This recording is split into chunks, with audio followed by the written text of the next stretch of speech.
டேஸ்டியான சக்கரை பொங்கல் செஞ்சிருக்காங்க வெள்ளை போட்டு. பார்க்கும் போது ரொம்ப அமிர்த மாதிரி இருக்கு. டேஸ்ட் பண்ணி பார்க்கலாம் கைஸ். வாவ், இங்க பாருங்களேன் எவ்வளோ ஜூஸியா இருக்கு. Hello friends, welcome to Radhika சமையல். இன்னைக்கு வந்து சூப்பரான ஒரு சக்கரை பொங்கல் எப்படி செய்யுதுன்னு பார்க்கலாம். நீங்கள் நினைக்கலாம் பொங்கல்லாம் முடிஞ்சிருச்சு, இப்போ போய் சக்கரை பொங்கல் செய்கிறாங்கன்னு. எனக்கு ஒரு சந்தோஷமான விஷயம் நடந்தது, அதனால இப்போ சக்கரை பொங்கல் செய்ய போகிறேன். நீங்கள் நினைக்கலாம் என்ன சந்தோஷத்துக்காக இந்த பொம்பளை சக்கரை பொங்கல் செய்யுதுன்னு. அது சீக்ரெட், நான் அது வீடியோ நடுவில் சொல்கிறேன், போய் பாருங்க. சக்கரை பொங்கல் பாரம்பரிய சமையலா இல்லைன்னா மாடர்ன் சமையலா? பாரம்பரியமான சமையல் தான். அது பொங்கல் டைம்ல செஞ்சா அது வேற ஸ்டைல்ல செய்வாங்க. நான் வந்து சந்தோஷத்துல இனிப்பு செய்யணும்னு செஞ்சேன், அதனால குக்கர்ல சிம்பிளா செஞ்சுட்டேன். இந்த பொங்கல் செய்யறது ஈஸியா இல்ல கஷ்டமா? குக்கர்ல செய்யறதுன்னா ஒரு 10-15 நிமிஷத்துல செம்ம ஈஸி, டேஸ்டாவும் இருக்கும். சரி காய்ஸ், அம்மா சொல்லும் போது எனக்கு வாயெல்லாம் எச்சி வருது. வாங்க சீக்கிரமா இது செஞ்சு சாப்பிட்டு பார்க்கலாம். வாங்க காய்ஸ். கேஸ் ஆன் பண்ணிக்கலாம். குக்கர் நல்லா சுட்டுடிச்சு ஒரு ஸ்பூன் நெய் ஊற்றிக்கலாம். நெய் நல்லா சுட்டுடுச்சிங்க. அரை கைப்பொடி முந்திரி பருப்பு எடுத்து நல்லா வறுத்து எடுத்துக்கலாம். ஒரு சிலர் வேறு ட்ரை ஃப்ரூட்ஸும் போடுவாங்க, அது உங்கள் விருப்பம்தான். முந்திரி பருப்பு கலர் சேஞ்ச் ஆகிடுச்சு, இப்போ எடுத்துக்கலாம்.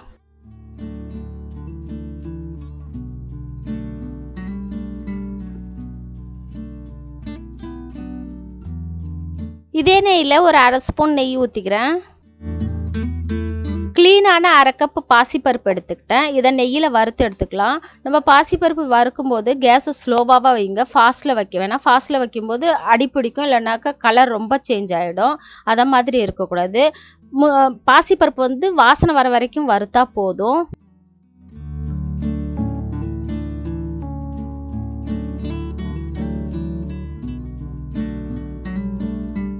பாசிப்பருப்பு நல்லா கலர் வர வரைக்கும் வறுத்தாச்சு.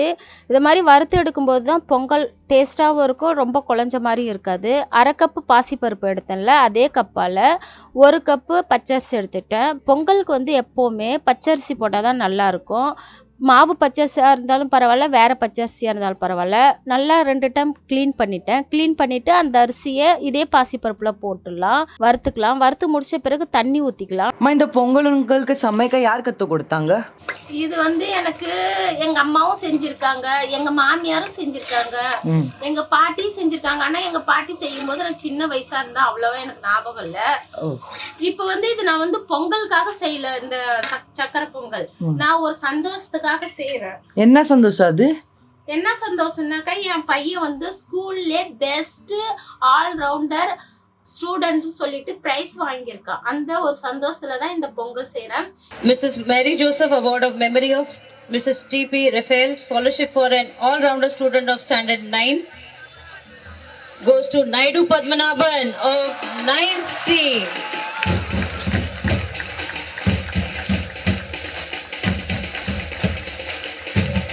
Naidu Padmanabhan is receiving the prize for all-rounder student of Standard 9. ஏன்னாக்கா என் பையனுக்கு ஸ்வீட், எல்லா ஸ்வீட்டோட பொங்கல் தான் ரொம்ப பிடிக்கும், அதனால தான் செய்யறேன். கம்மியான குவாலிட்டி தான். நன்றி நன்றி, மிக்க நன்றி. ஆனா எங்களுக்கு புகழ்ச்சி பிடிக்காது. ஒரு கப் பச்சரிசி, அரை கப் பாசிப்பருப்பு, டோட்டல் 1.5 கப். 1.5 கப்புக்கு வந்து 4 கப் தண்ணி, 1 கப் பால் ஊற்றிருக்கேன். உங்களோட அரிசியோட குவான்டிட்டிக்கு ஏற்ற மாதிரி தண்ணி கூட்டவோ குறைக்கவோ செய்யலாம். பொங்கலுக்கு பொறுத்த வரைக்கும் தண்ணி அதிகமாக இருக்கணும், அப்போ தான் நல்லா குழஞ்சி வரும். பொங்கலுக்கு இனிப்பு கூட்டி கொடுக்கறதுக்காக லைட்டாக உப்பு போடுவாங்க. நான் வந்து ஒரு பிஞ்ச் உப்பு போட்டுட்டு நல்லா கிண்டி விட்டுட்டு மூடி வச்சிடலாம்.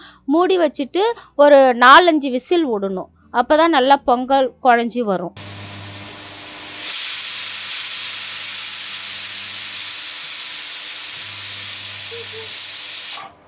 அரிசி பாசிப்பருப்பு எடுத்த அதே கப்பால் வந்து 2 கப் வெல்லம் எடுத்துக்கலாம். இந்த வெல்லம் வந்து பவுடர் வெல்லம் தான் நான் எடுத்திருக்கேன். இதில் மண் இன்னும் எதுவும் இருக்காது.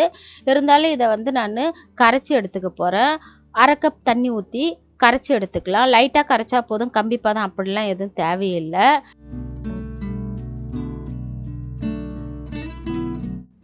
Cooker whistle அடங்கிடுச்சு.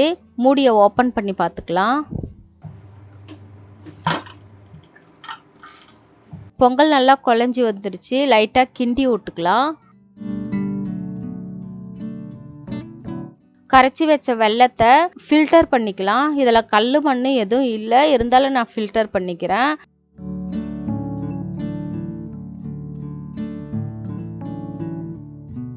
2-3 டைம் நல்லா கிண்டி விட்டுக்கலாம். எங்கள் வீட்டில் வந்து பொங்கல் ரொம்ப கொலன்னு இருக்கக்கூடாது, கொஞ்சம் இதுவாக இருந்தால் தான் பசங்களுக்கு பிடிக்கும். அதனால் நான் இதை மாதிரி பதத்தில் எடுத்திருக்கேன். உங்களுக்கு வேணும்னாக்கா இன்னும் குழஞ்சி வேணும்னா இன்னும் கொஞ்சம் தண்ணி அதிகமாக வச்சு 2 விசில் அதிகமாக விட்டுக்கலாம். நீங்கள் நினைக்கலாம் என்னங்க சக்கரை பொங்கல் அரோனா பாயசம் மாதிரி இருக்குன்னு. அதெல்லாம் ஒன்றும் இல்லைங்க, நான் கருப்பட்டி வெல்லம் போட்டேன். அது மட்டும் இல்லாமல் எங்கள் வீட்டில் சக்கரை பொங்கல் ரொம்ப குழஞ்சிருந்தால் பசங்க சாப்பிட மாட்டாங்க, அதனால் இந்த பதத்தில் எடுத்திருக்கேன். வறுத்து வச்ச முந்திரி பருப்பு போட்டுக்கலாம். இது கூடவே அரை டீஸ்பூன் ஏலக்காய் பவுடர் போட்டுக்கலாம். ஏலக்காய் பவுடர் ஏன் வெள்ளையாக இருக்குன்னு நினைக்காதீங்க, அதில் சக்கரை போட்டு நான் குவான்டிட்டி நிறையா அரைச்சி ஒரு டப்பாவில் போட்டு வச்சுக்குவேன், அதனால தான் அப்படி இருக்குது.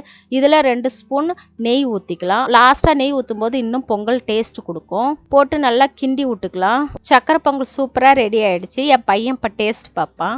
ஸோ ஹலோ கைஸ், யார் நான் பார்க்குறீங்க, நான் தான் ராதிகா சமையலோட கடுக்குட்டி பையன், உங்கள் தம்பி. ஸோ கைஸ், நான் ஸ்கூலில் ஆல்ரவுண்டர் அவார்டு வாங்கினதுக்கு எங்கள் அம்மா இந்த டேஸ்டியான அமிர்தமான இந்த டேஸ்டியான சக்கரை பொங்கல் செஞ்சுருக்காங்க, வெள்ளை போட்டு.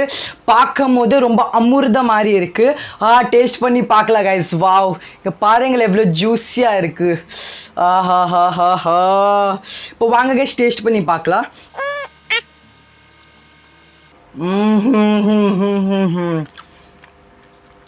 கைஸ், நான் ரியலி சொல்கிறேன், அது வேற லெவலில் டேஸ்ட்டாக இருக்குது.